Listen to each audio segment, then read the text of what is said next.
మీరు వింటారు కదండి, కుండలిని అని అంటారు.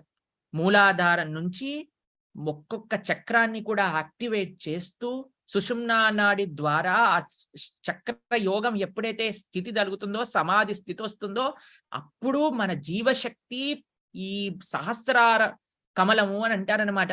దీన్ని భేదించి ఒక్కసారి ఇన్వర్టెడ్ లోటస్ అంటే ఇలా ఉంటుందన్నమాట. ఆ కమలం ఇలా తిరిగి దాని మధ్యలో నుంచి ఆత్మ బయటికెళ్ళి అప్పుడు ముక్తి కలుగుతుందన్నమాట ఇటువంటి అష్టాంగ యోగికి.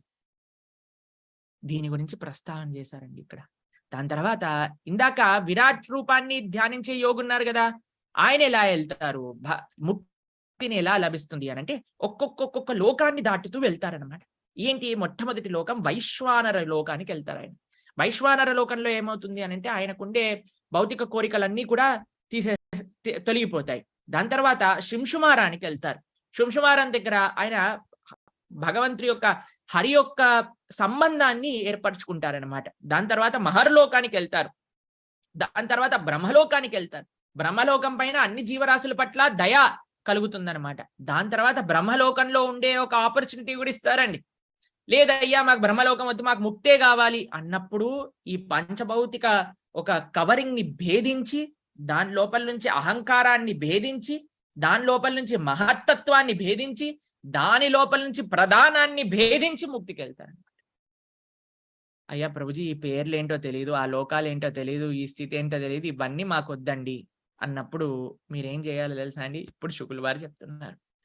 దీనికంటే అద్భుతమైన మార్గం ఇంకొకటి లేదు. ఏంటట ఆ మార్గం? నహి అతో నహ శివ పంత భక్తి యోగో యతో భవేత్. భక్తి యోగో యతో భవేత్. ఇవన్నీ చాలా కష్టం పరీక్షిత. చాలా జాగ్రత్తగా ఉండాలి. చాలా సమయం పడుతుంది. చాలా కష్టమైనది.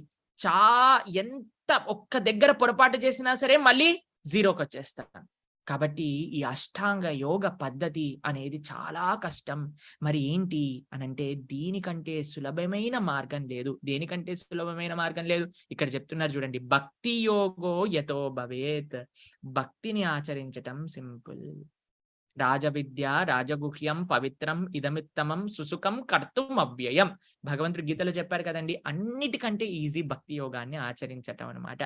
అందుకు ఇక్కడ చెప్తున్నారు, నా అభిప్రాయాన్ని నువ్వు అడిగితే, నా అభిప్రాయం ప్రకారం ఫస్ట్ ఆయన భక్తి యోగ మహాత్యం గురించి స్టార్ట్ చేశారు కదండి. దాని తర్వాత అక్కడ ఉన్నారు అష్టాంగ యోగులు అందరూ ఉన్నారు అని అష్టాంగ యోగం గురించి కూడా చెప్పారు.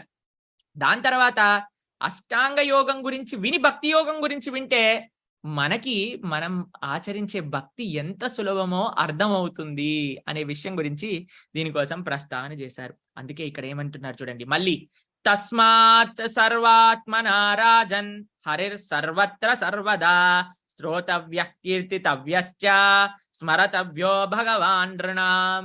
ఇక్కడ చూడండి మళ్ళీ అక్కడ అదే చెప్పారు, స్తోతవ్యశ్చ స్మరతవ్యశ్చ కీర్తితవ్యశ్చ. మళ్ళీ అయ్యా అందుకే నేను చెప్తున్నాను, తస్మాత్ అని అంటే అందుకోసమే నేను చెప్తున్నాను, ఈ అష్టాంగ యోగ మార్గం చాలా కష్టమైనది. తస్మాత్ సర్వాత్మనాన్ రాజన్. అయ్యా అందుకే నేను చెప్పేది విను. ఏంటి సులభం అన్నిటికంటే? స్తోతవ్యశ్చ కీర్తితవ్యశ్చ. ఛాయిగా భక్తి అంటే ఏంటండి? చక్కగా భగవంతుడి యొక్క నామస్మరణ చేద్దాం.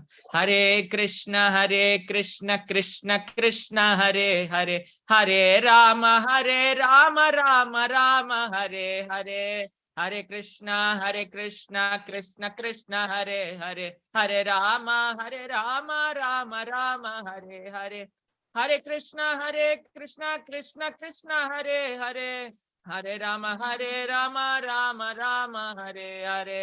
ఓం నమో భగవతే వాసుదేవాయ, ఓం నమో భగవతే వాసుదేవాయ, ఓం నమో భగవతే వాసుదేవాయ, ఓం నమో భగవతే వాసుదేవాయ అంటూ చక్కగా భగవంతుడి యొక్క నామాన్ని కీర్తించాలి, చక్కగా భగవంతుడి యొక్క సేవ చేయాలి, చక్కగా భాగవతాన్ని వినాలి, చక్కగా భగవంతుడి ముందు నృత్యం చేయాలి.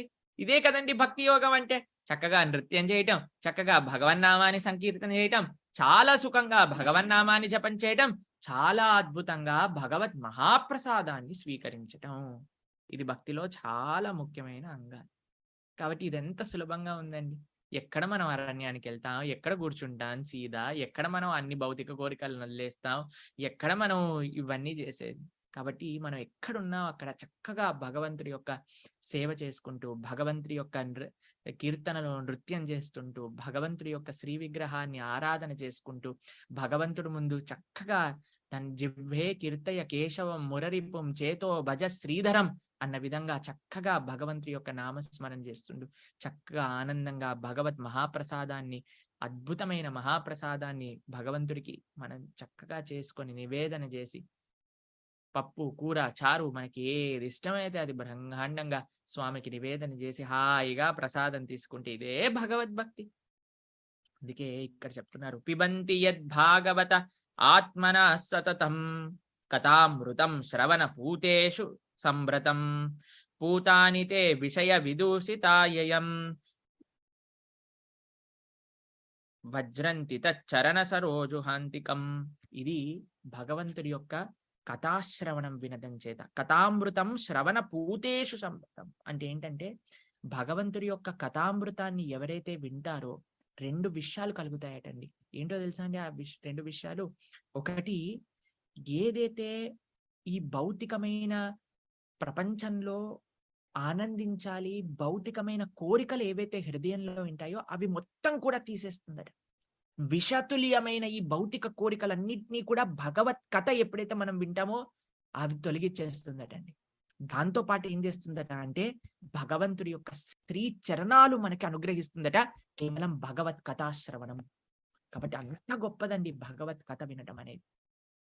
అందుకే ఇక్కడ ఆ 2 ప్రశ్నలకి సమాధానంగా